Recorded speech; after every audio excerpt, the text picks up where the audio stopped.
Bismillahirrahmanirrahim. Assalamu alaikum dear students. How are you? This is new syllabus Oxford Primary Mathematics workbook 6A और chapter number 2 angles in geometric figures के review questions आज हम solve करने लगे हैं। तो page number 32 पर आ जाइए। क्वेश्चन नंबर 1 स्टार्ट करेंगे। वीडियो एंड तक ज़रूर देखिएगा। अच्छी लगे तो लाइक कमेंट शेयर कीजिएगा। चैनल सब्सक्राइब नहीं किया है तो सब्सक्राइब कर लीजिए। यहाँ पर आपको simply students angle at a point निकालना है। आप देख सकते हो यहाँ पर आपके पास 1 2 3 4 एक पॉइंट के ऊपर 4 एंगल्स बन रहे हैं और हम पढ़ चुके हैं कि एंगल्स एट अ पॉइंट हमेशा उसका सम 360 डिग्री के बराबर होता है। तो सिंपली इसके अंदर करना क्या होता है कि आपको अगर 4 एंगल्स हैं तो 3 एंगल्स गिवन होंगे, चौथा एंगल आपको निकालना होगा।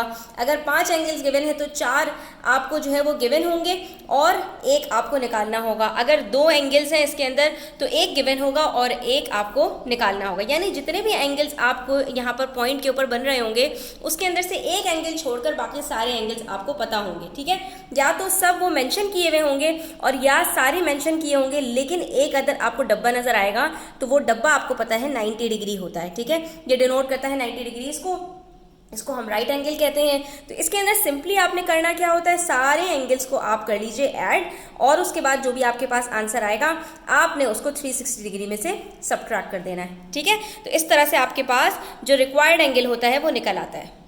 तो बस हमने भी यहाँ पर क्या किया, एंगल एम निकालने के 360 डिग्री में से बाकी तीनों एंगल्स को सबट्रैक्ट किया। तीनों एंगल्स को सबट्रैक्ट आप चाहे तो एक एक करके कर लें और चाहे तीनों को ऐड करें। तो मैंने यहाँ पर तीनों को ऐड किया, मेरे पास 255 इसका सम निकला और फिर मैंने इसको 360 में से सबट्रैक्ट कर लिया तो मेरे पास 105 डिग्रीज एंगल एम निकल आया। यानी ये एंगल एम मेरे पास 105 डिग्रीज है।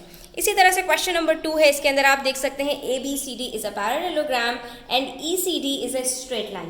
पैरेललोग्राम जैसे ही जहन में आए 2-3 प्रॉपर्टीज उसकी आप रिकॉल कर लीजिए कि इसके ऑपोजिट साइड्स हमेशा पैरेलल होते हैं। तो वो एरो से डिनोट हो रहे हैं। यहाँ पर देख सकते हो AB और CD ये पैरेलल हैं, इस एरो से डिनोट हो रहे हैं और उसके बाद डबल एरो से AD और BC डिनोट हो रहे हैं। तो इसका मतलब है ये दोनों भी पैरेलल लाइंस हैं।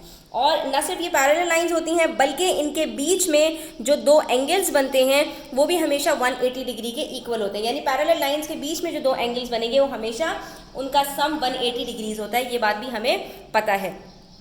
ठीक है, तो अब यहाँ पर हमसे क्या कह रहे हैं कि एंगल एन कैलकुलेट करें। अच्छा, एक और बात इन्होंने हमें बताई कि यहाँ पर हमारे पास ये जो EDC एक लाइन है ये पैरेलल, ये हमारे पास स्ट्रेट लाइन है।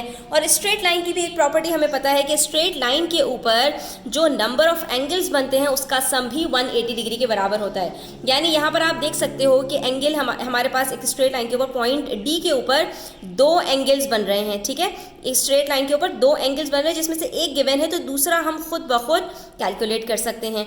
तो अब हमें यहाँ पर ये देखना है कि एंगल एन कैलकुलेट करने के लिए मुझे क्या क्या चीज़ें चाहिए।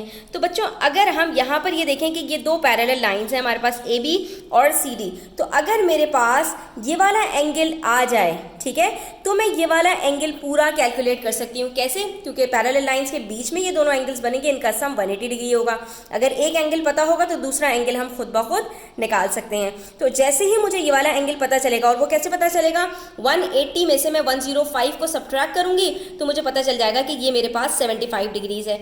उसके बाद फिर मैं क्या करूंगी कि 75 और 50 को ऐड करूंगी तो मुझे पता चल जाएगा कि 125 डिग्रीज आ रहा है और ये तीनों एंगल्स मिलकर मेरे पास 180 डिग्री बनेंगे।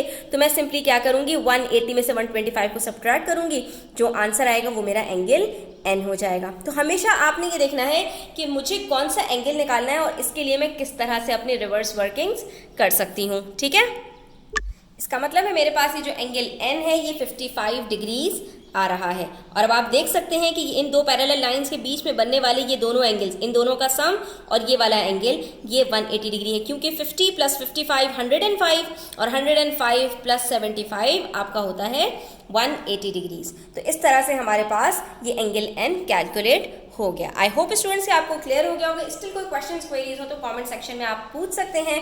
Thanks for watching the video till the end. Take care. अल्लाह हाफिज।